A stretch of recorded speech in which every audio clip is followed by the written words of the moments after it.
안녕하세요. 한류의 신과 해외 반응을 소개하는 한류 클래스 TV입니다. 오늘은 당신이 다음 K-드라마 집착이란 제목의 태국 언론 방콕 포스트에 올라온 리뷰 기사를 살펴보겠습니다. 저는 항상 디즈니 플러스와 넷플릭스의 K-드라마 방영 행태를 지적해왔습니다. 넷플릭스는 더 글로리의 세계적 신드롬 이후로 K-드라마가 미드를 압도하는 것을 경계하며 순위집계 방식을 미드에 유리하게 바꾸고 K-드라마는 기존의 엄청난 대작의 후속편 외에는 기본적인 예고편조차 올리지 않고 있습니다. 또 제2의 K-드라마를 찾는다는 의지로 성과도 내지 못하는 아시아, 특히 일본과 태국, 인도에 엄청난 투자를 하고 있습니다. 그 결과는 일본은 아리센 보더랜드의 폭망으로 보답했고, 태국은 아직까지 뚜렷한 대작을 내놓지 못하고 있고, 인도는 인도 내에서만 인기가 있는 콘텐츠를 생산해내고 있는 실정입니다. 결국 넷플릭스에서 실질적으로 수익은 K-드라마를 가지고 내면서 미국과 다른 아시아권 나라들에 그 돈을 투자하는 헛짓을 몇 년간 해오고 있습니다. 디즈니 플러스는 K-드라마를 절대로 디즈니 플러스 공식 OTT로 방영하지 않고 미국은 홀루, 남미는 스타 플러스, 동아시아 5개국은 디즈니 플러스, 인도와 동남아시아는 디즈니 플러스 핫스타로 방영합니다. 결론은 모든 디즈니 플러스의 OTT들이 법인 자체가 다르기 때문에 어떤 나라에서 어떤 K-드라마가 인기를 끌고 있는지 통합 집계 자체가 되고 있지 않습니다. 결국 지금 K-드라마 북극성의 공식 순위가 잡히는 나라는 한국, 대만, 일본, 홍콩, 싱가포르, 터키 6개국밖에 없습니다. 이런 구조는 아무리 무빙이나 조명가게처럼 명작 K-드라마를 내놓아도 실질적으로 순위나 시청 정보를 공개하지 않기 때문에 전세계 어떤 나라에서 인기가 있는지조차 알 수 없다는 것입니다. 디즈니 플러스가 이런 방영 행태를 유지하는 이유는 단순합니다. 디즈니 플러스는 콘텐츠 공급자이지만 엄청난 콘텐츠 제작자이기도 하기 때문에 기존의 디즈니 플러스가 만든 미국 콘텐츠를 팔아야 하는 입장입니다. 결국 이 상황이 디즈니 플러스가 좋은 K 콘텐츠를 제작하고도 자신들의 콘텐츠를 우선적으로 판매해야 하기 때문에 이런 방영 행태를 계속 보여주고 있습니다. 지금부터 보시는 태국 언론 방콕 포스트에 올라온 북극성 리뷰 기사를 보면 이 디즈니 플러스의 구조와 좋은 K-드라마들이 디즈니 플러스에서 어떻게 낭비되고 있는지 바로 알 수 있게 됩니다. 바로 살펴보겠습니다. 디즈니 플러스 핫스타의 스파이 로맨스 스릴러 북극성은 글로벌 시청자들을 위한 풍부한 한국 콘텐츠 제작자로서의 역할을 확고히 합니다. 북극성의 오프닝 장면이 시작되면 시청자는 곧바로 정치적 기만, 그림자 속 요원, 깨지기 쉬운 신뢰의 세계로 빠져듭니다. 이는 한국 드라마가 유명해진 위험 부담이 큰 스토리텔링의 한 종류입니다. 디즈니 플러스 핫스타에서 독점 공개되는 북극성은 그 기준을 한층 더 높입니다. 눈물의 여왕의 김희원 감독과 작은 아씨들의 정석영 작가가 연출을 맡은 이 9부작 드라마는 한국 최고의 스타 2명 전지현과 강동원을 짝지어 글로벌 스파이와 애절한 로맨스를 결합한 이야기를 선보입니다. 그 결과 정치적으로 폭발적인 만큼 감정적으로도 강렬한 쇼가 탄생했습니다. 대선 후보가 암살 시도의 표적이 되면서 전직 외교관 서문주는 국제적인 폭풍 속에 갇히게 됩니다. 불량업과 정보기관을 얽은 음모를 파헤치면서 그녀를 보호해줄 유일한 존재는 어두운 과거를 가진 미스터리한 용병 백산호입니다. 하지만 거짓과 동맹의 변덕이 판치는 이 세상에서 신뢰는 가장 위험한 도박이 될지도 모릅니다. 이처럼 복잡하고 감정적으로 다층적인 이야기가 어떻게 탄생했는지 이해하려면 디즈니가 한국 스토리텔링에 투자하는 방식을 살펴봐야 합니다. 월트 디즈니 컴퍼니 아시아 태평양 지역 오리지널 콘텐츠 전략 담당 부사장인 캐럴 채는 북극성은 올해 우리의 핵심 오리지널 작품입니다라고 말합니다. 이는 아시아 태평양 지역의 재능 넘치는 프리미엄 오리지널 작품을 글로벌 시청자를 위해 제작하고 디즈니 플러스 핫스타 팬들이 발견하고 기념할 수 있는 새로운 엔터테인먼트 세계의 본고지로 자리매김하려는 당사의 창의적인 야망을 나타냅니다.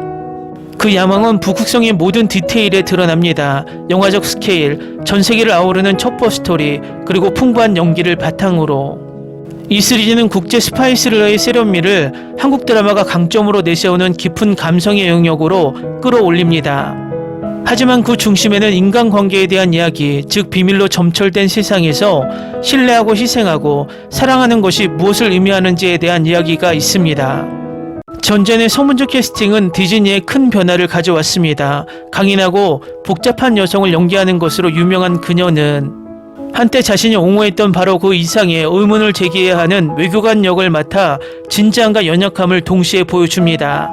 그녀와 대조적으로 강동원이 연기한 백산호는 자석처럼 묘한 매력을 더합니다. 그는 자신을 보호하면서도 감추는 남자, 의무와 애정의 경계를 모호하게 만드는 용병입니다. 두 사람의 케미는 짜릿하며 시리즈의 강렬한 액션에 감정의 깊이를 더합니다. 최 부사장은 부국성은 액션, 정치적 음모, 로맨틱 드라마를 절묘하게 조화시킨 장르를 넘나드는 스파이 로맨스라는 긴장감 넘치는 서사를 중심으로 합니다라고 설명합니다.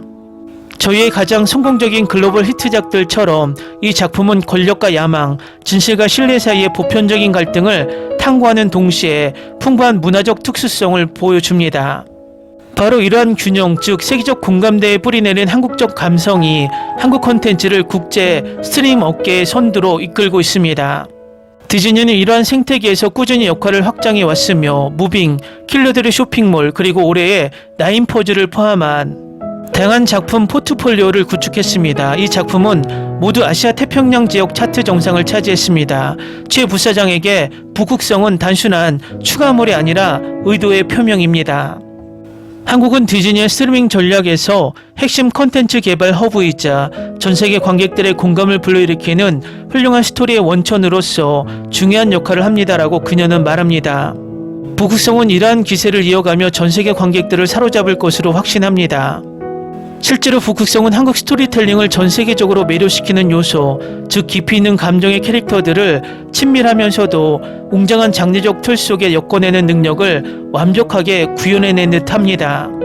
몸이 건조한 정부 권력의 복도부터 원수일 수도 연인일 수도 있는 두 사람이 나누는 고유하고 다정한 순간들까지 북극성은 인간 내면의 모순을 생생하게 포착합니다. 최 부사장은 우리가 보고 있는 한국의 이야기와 프로젝트들은 세계적 수준입니다라고 말합니다. 스토리라인에는 풍부한 특수성이 있지만 전 세계 관객들에게 공감을 불러일으키는 보편적 가치로 엮여 있습니다. 김희원 감독과 허명행 감독 그리고 정석영 작가는 문화적 시대 정신에 대한 예리한 감각을 가지고 있으며 관객의 마음과 생각을 움직이는 캐릭터와 스토리라인을 만들어냈습니다. 이러한 장인 정신은 북극성에서 확연히 드러납니다.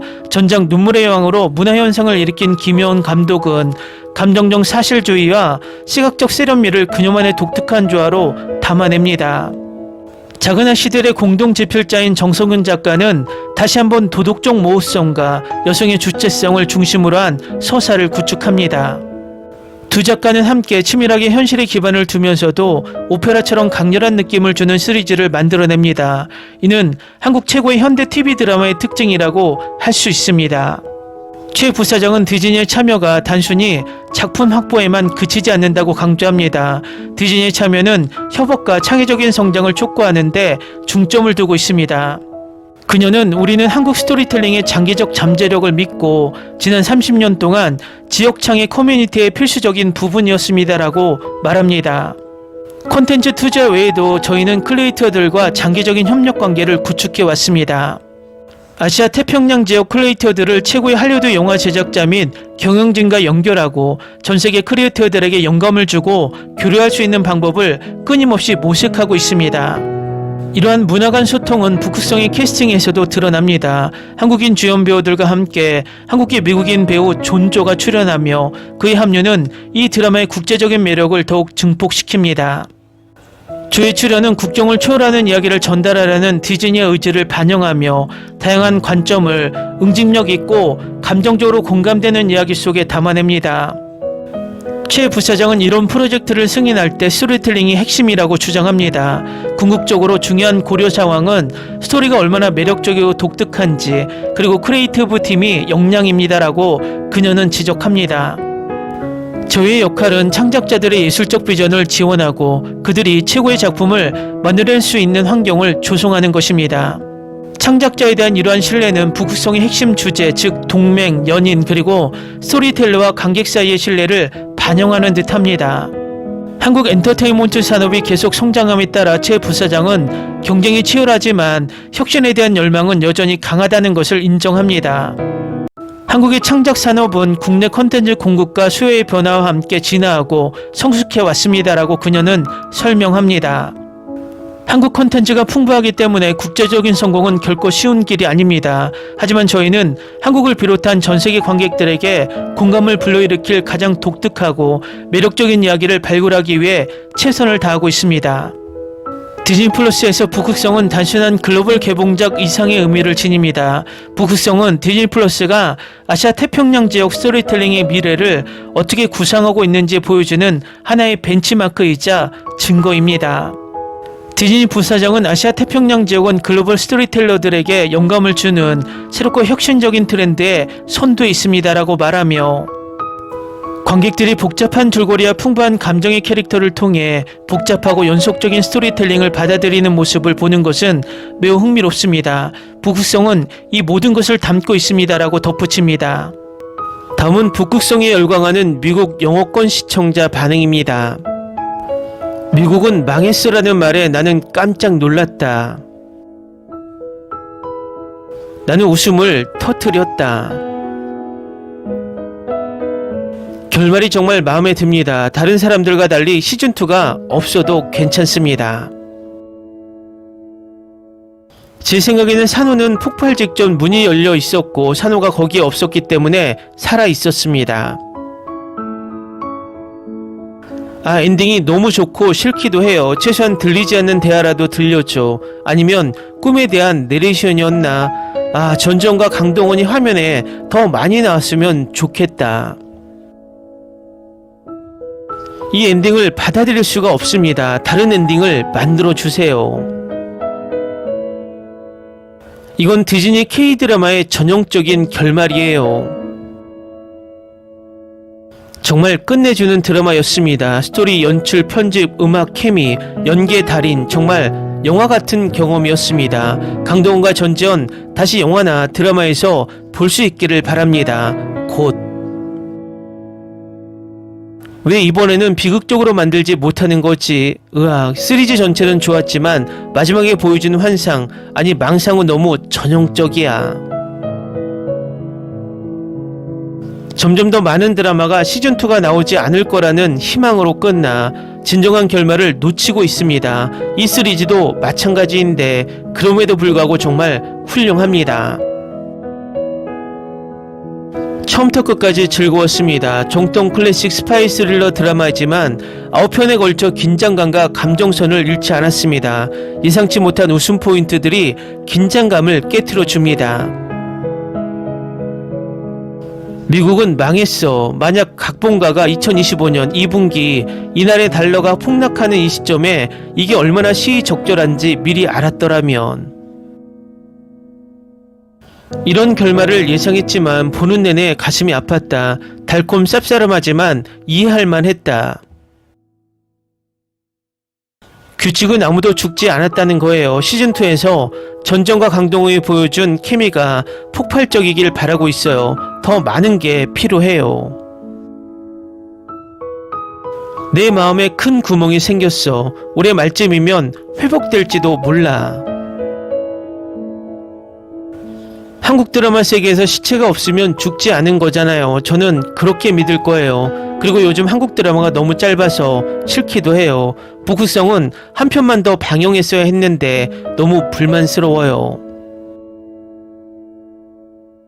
방금 다 봤어요. 시리즈 전체가 다 좋았어요. 연기, 캐릭터, 음악까지 장면 하나하나가 생각하게 만들었고 케미도 완벽했어요.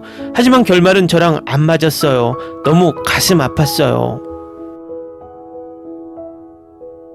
방금 다 봤는데 촬영, 줄거리, 캐스팅까지 모든 게 다 마음에 들었어요. 결말이 좀 아쉽긴 하지만 예상은 했지만 이런 장르의 드라마에서는 한 명이 죽어야 하니까 아쉽긴 해요. 할리우드에는 전지현만큼 성격 좋고 지적인 배우가 없어요. 다들 자기들 정치 얘기만 늘어놓잖아요. 두 주연 덕분에 이 드라마가 정말 훌륭했어요. 줄거리에서 몇 가지 문제점을 간과해야 했지만 괜찮아요. 정말 재밌는 드라마였어요. 딱히 비판할 게 없어요. 제가 제일 좋아하는 장르도 아닌데 정말 빠져들면서 빨리 넘기지 않았어요. 연기 10점 만점에 10점, 촬영 10점 만점에 10점, 줄거리 10점 만점에 10점. 한국 배우들이 정말 노련한 것처럼 영어를 잘해서 정말 놀랐어요. 주인공들이 해외에서 시간을 보낸 적이 있는 줄 알았거든요. 강력히 추천합니다. 솔직히 이게 제가 처음 본 한국 드라마였어요. 완전 빠져버렸어요. 그리고 강동원 씨한테도 반했어요. 와, 이거 넘기는 건 정말 힘들었겠네요. 최고 중 하나에서 시작하셨네요. 두 번째로 사랑의 불시착을 추천해드리고 싶네요. 그 결말이 뭐였더라? 만족스럽진 않지만 이 쇼 진짜 진심 너무 좋아요. 내 인생 최고의 쇼 10위 안에 꼭 들어. 5위 아니면 3위 안에 꼭 들어. 이 드라마 정말 재밌게 봤어요. 시즌2가 없어도 괜찮아요. 진짜 시즌2 너무 기대돼요. 이런 한국 드라마에 푹 빠진 지 정말 오래됐어요. 두 사람의 케미가 정말 끝내줘요. 기사 잘 보셨나요? 때로는 미국이나 유럽 언론의 K-드라마 분석 기사보다 한류가 정착된 나라 동남아시아 국가의 한류 분석 기사도 나름 괜찮습니다. 이들은 한국만큼이나 K-드라마와 같이 걸어온 역사가 길기 때문입니다. 모처럼 K-드라마에 대한 좋은 태국 리뷰 기사를 본 것 같습니다. 한류 클래스TV는 한류 외신과 해외 반응을 꾸준히 쫓아가 보겠습니다. 재밌게 잘 보셨나요? 여러분의 구독, 좋아요, 댓글, 알림 설정은 컨텐츠 제작에 큰 힘이 됩니다. 그리고 항상 하시는 일마다 대박 나시고 행복하시길 바랍니다.